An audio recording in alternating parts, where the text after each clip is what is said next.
Nag-viral si Director Daryl Yap matapos niyang i-anunsyo sa social media na bibigyan niya ng GCash allowance ang OFW na umano'y sumigaw at nagmura kay Claire Castro sa Vancouver, Canada. Sa kanyang post, sinabi ni Yap na hinahanap niya ang pagkakakilanlan ng OFW dahil mayroon daw siyang surprise para rito. Nagbiro rin siya na didisiplinahin niya ito gamit ang GCash, na marami ang nag-interpret bilang pagbibigay ng pera bilang suporta o pabuya. Sa kanyang post, sinabi ni Yap na hinahanap niya ang pagkakakilanlan ng OFW dahil mayroon daw siyang surprise para rito. Nagbiro rin siya na didisiplinahin niya ito gamit ang GCash, na marami ang nag-interpret bilang pagbibigay ng pera bilang suporta o pabuya.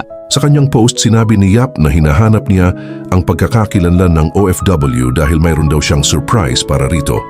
Nagbiro rin siya na didisiplinahin niya ito gamit ang GCash, na marami ang nag-interpret bilang pagbibigay ng pera bilang suporta o pabuya. Nagkaroon ng iba't ibang reaksyon online.